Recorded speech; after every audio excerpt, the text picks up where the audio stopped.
Hello, everybody, and thank you for tuning in to the Liberty Report. With us today is Chris Rossini, our co-host. Chris, good to see you today. It's great to be with you, Dr. Paul. Very good, and we have an interesting program, especially to us, and I hope to our viewers that it'll be interesting, because lots of things are going on. You know, there's an invasion going on, but you're not allowed to talk about it. But it's 100, 2,000, 1,000, millions of people just marching in, and they get welcomed by our government. They don't even have to carry a gun. They just walk in and say, I want to come in. Oh, okay, we have a lot of money. We'll take care of you. And we have a few people competing with you for welfare benefits and places to stay and the food you need. But we're going to move you up in front of the line and take care of you. So come on in. Unless you bump into some rule or regulation that was intended not to allow that type of an invasion. And today is a historic day. You know, what's really going to happen? I often wondered, how could it be increased? Were they obeying the law anyway? Now they've canceled the law, and they said, well, now the government has, an ability to slow it up and at least investigate some of these people. But I heard a statement from the administration. It sounded like, yes, we need to clean up our act. And I get to thinking, I think what they're saying, too little, too late, and they're not going to change. Matter of fact, I don't think it's going to be very easy to change this attitude. I don't have a hard time figuring this out, because I look at, a country that has border protections, and at least to honor the protection, is something that is sort of like our right of the Second Amendment to protect our house. I mean, we don't have to let somebody in. It may come to that. They can walk into our house, but they've invaded the streets and the stores and what's going on all across the country. So it's a big problem. But we have that, and the Ukraine war is still going on, and now Twitter. We're watching what's happening with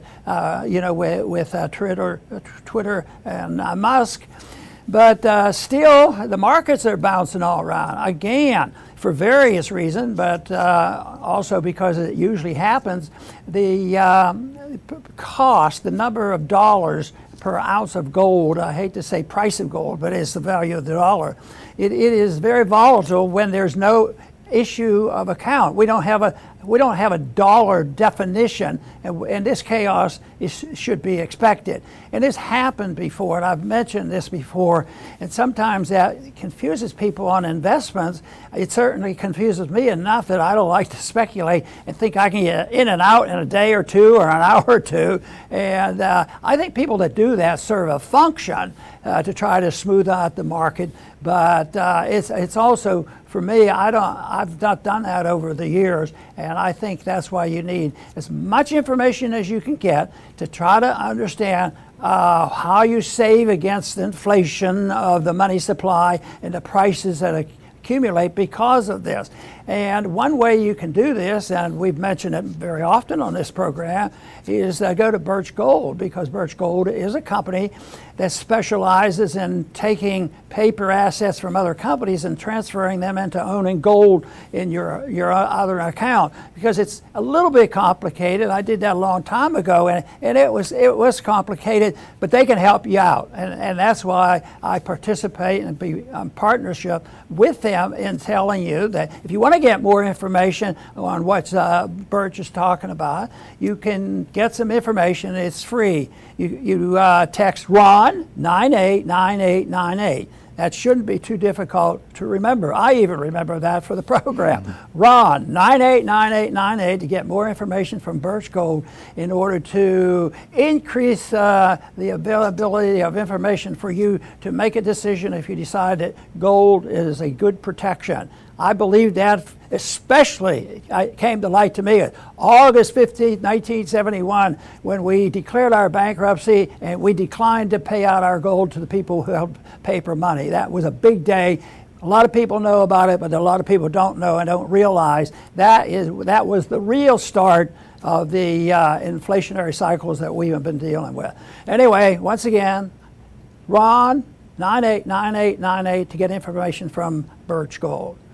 And Chris, today I wanted to spend some time on an event that just occurred, a day ago, and that was a major employee of NBC Universal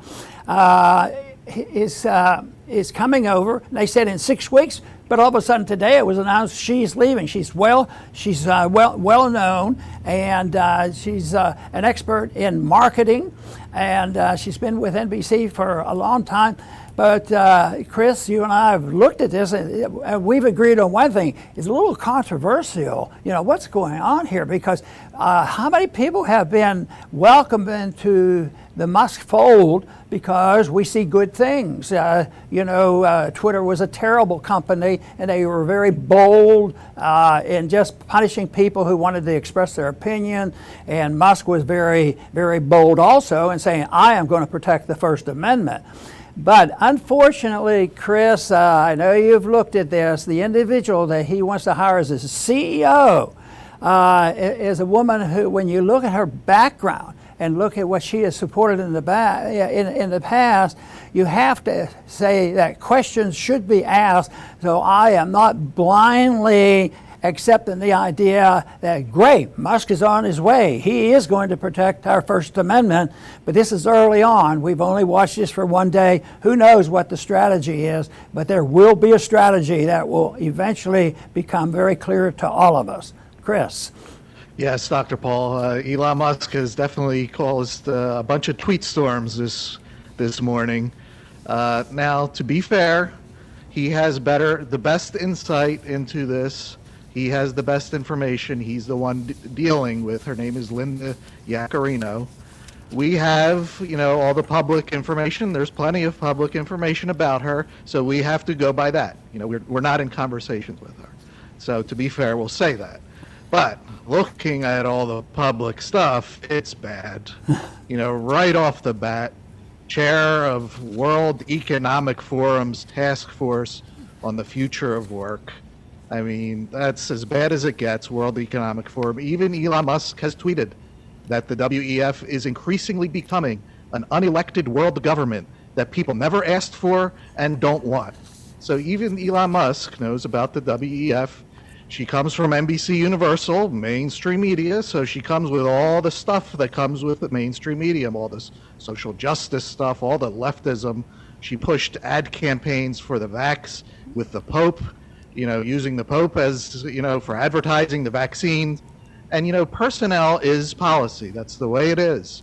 And we just went through the Trump administration, which was one of the most ironic things. Here is a TV star of a show called The Apprentice, where he was hiring and firing people.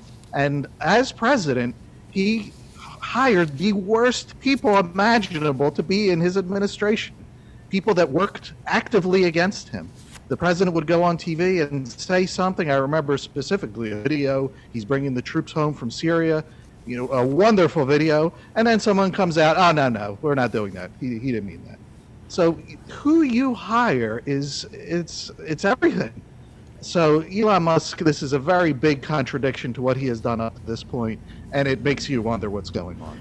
Yes, and one of the committees that she had been chairing, they didn't talk specifically a whole lot about foreign policy, but she let it be known that her position was that we need to do more international monitoring. Quite frankly, I look at this as a deception of what corporatism is that can go in a wrong direction. That seems to be what's happening. So she had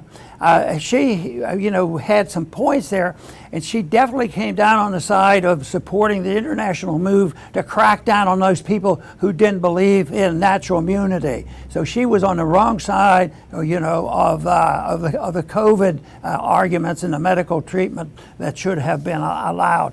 But she also said internationally that she talked about the Ukraine, and it was assumed, of course, 100% of the problem came from Russia, and they didn't talk about who participated in the coup, what was the importance of NATO. So her foreign policy was not much to deal, to be positive about. But you say, well, that's not what she's there for. She's there to build up customers and bring them back to Twitter since it's gone down since Musk has had it.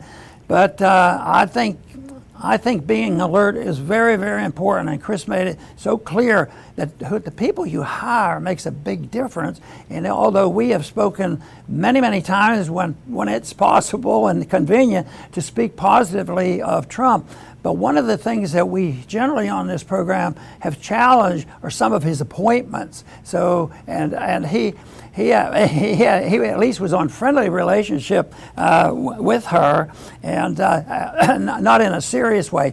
But I think this is something that we should know more and more about. And I'm sort of fascinated with. Well, a couple days ago, well, in 6 weeks we're going to have this trade changeover. What happened the last couple of days? Why did we have to speed this up with all these other problems going on? And maybe it's because other problems are going on. But the big picture for me is the coming together of economic policy and business, especially big business, getting in bed with the government. And I think that's what this is. There is no way that the World Economic Forum can separate themselves from manipulation and working with the government. The fancy words will not cancel out the association that they've been having with big government, but also their plans about big government and what their ideas of fairness really are. Because to me, it makes no sense. It's a long way. They talk in terms of free markets and freedom, but there's no chance of that. That's why I think it's very important that somebody asks more questions. But then again, we're thinking about asking questions. How many journalists that really want to ask the hard questions can ask her the hard questions about what's going on? That's not going to happen. So you have to, this is now a radical statement. I think you have to assume that there is a radicalism involved. There's a conspiracy. And you go, oh, conspiracy. But I have a different definition of conspiracy. When you conspire, I think Chris and I do a little of that. We talk about it, and we do this, and we say, well, it's the same way with Daniel. Conspiring can be a very positive, just planning and understanding and discussing things. But this idea that they can write you off, this is right-wing conspiracy talk. So you have to be careful, which means they cancel out the First Amendment by using those terms. They did that with terrorism. Almost anything they want to cancel somebody on. Even in COVID, this is like terrorism if you don't take the position of the government. So words mean a whole lot. I hope we contribute something very positive to the understanding of that issue. Chris. Yeah, Dr. Paul, and you mentioned Trump, and I mentioned him earlier. And he's just a very good example of a presidency. Maybe if he's president again, he won't make these mistakes, but he did hire John Bolton. I mean, and everybody knows about John Bolton. He's still out there provoking. He was in Taiwan. So, and this excuse, oh no, you got to keep your enemies close. Go have coffee with your enemies. You don't put them in power. If Elon Musk wants to keep the WEF close, go have coffee with Linda. I don't know how to say her last name, but have coffee with her. But one thing that did cross my mind is, let's say everything is fine for a while. No, she doesn't rock the boat at first. More big names. Tucker Carlson went to Twitter. Other ones, they think it's safe to go to Twitter, and everything's fine for a while. And they say, see, you're all worried about nothing. Okay. Well, what if something significant happens, like a major war or election shenanigans? What happens then? Do things start to change at Twitter? Will people start being censored again? You need someone, and you have to assure the public, especially people are paying money for Twitter now. You have to assure them that you're going to hire somebody that will not bend, whether there's a war, whether there's election, stuff going on again. And how can you, when you look at, what she has done so far, think that she will not bend? I hate to put him on the spot, but if Ron Paul was CEO, you could be comfortable. He's not going to bend on the First Amendment. And if the truth needs to get out somewhere on Twitter, he would, you'd be comfortable. How can you be comfortable? I don't understand what Elon Musk is doing. I think the big issue here is, it so often is, it's the issue of the First Amendment. Of course, all the amendments are good. Certainly the Second is, and the Fourth, and they're all good. But if you lose the First Amendment, you really lose your right of free expression.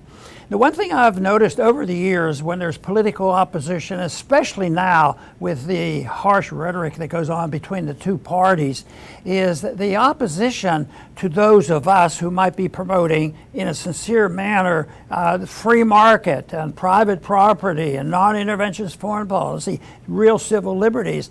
The opposition, if they think you're gaining ground, they will use our language. Their arguments will be, freedom. That is what they have done for years. They just try to deceive. But the real issue is the issue of freedom of speech, and Chris just mentioned the fact, what's it going to be like in 5 years from now or 2 years from now?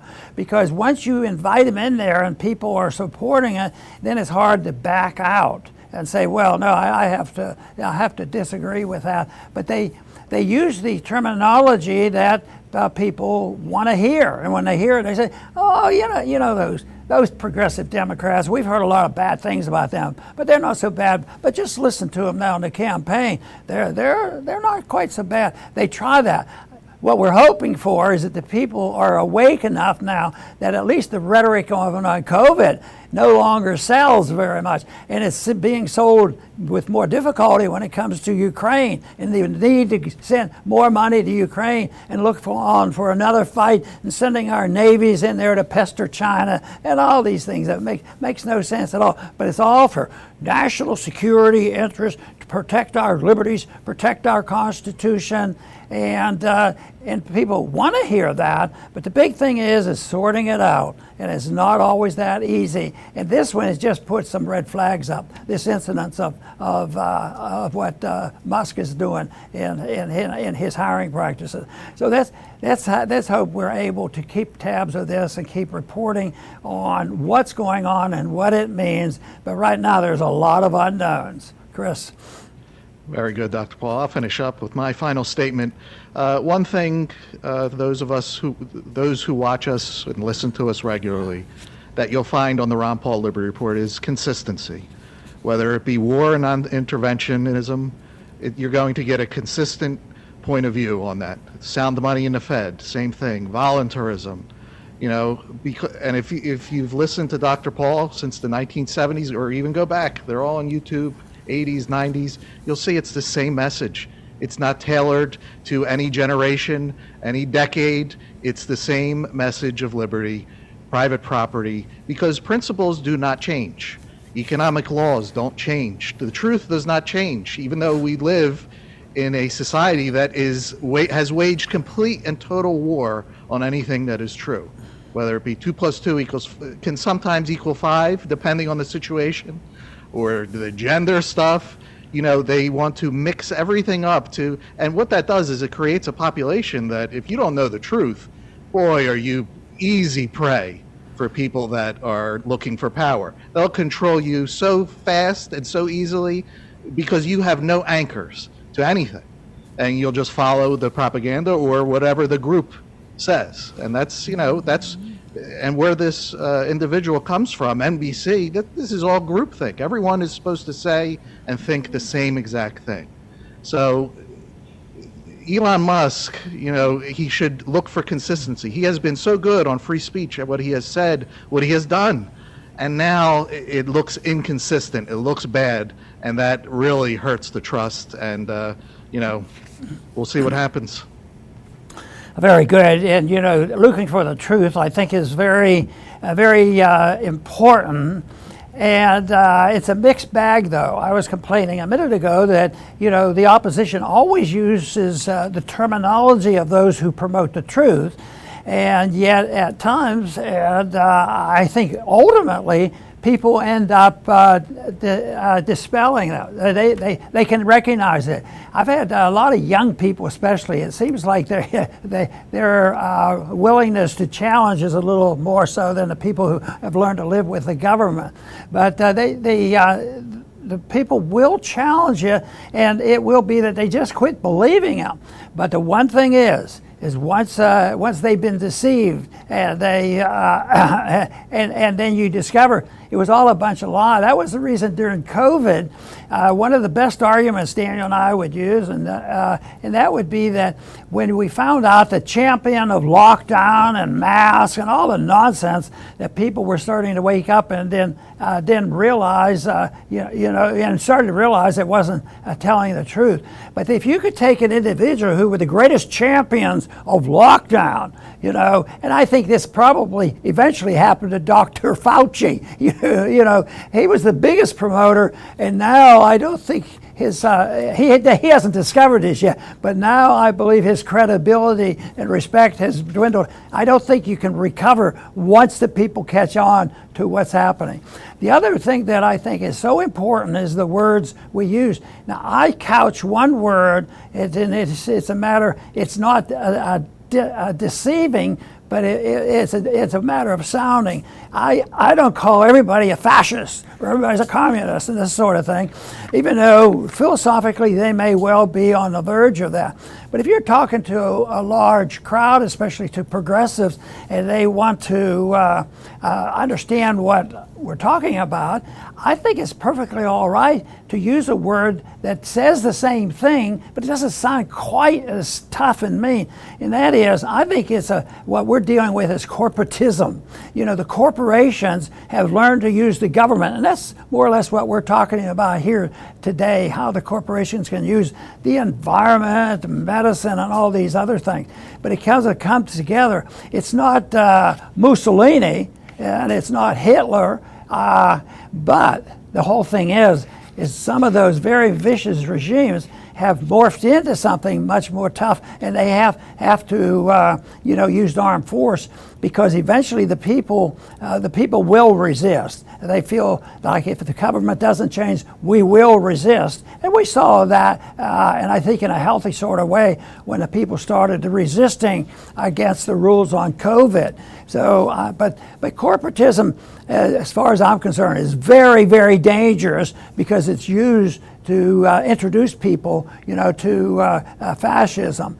But I think that fascism has been around a long, long time, and what we see happening now, the World Economic Forum, it's just a matter of revamping or reinstituting those ideas again, changing the word, and then they want to call it something really fancy, a new world order. They're going to take care of us, deceive the people.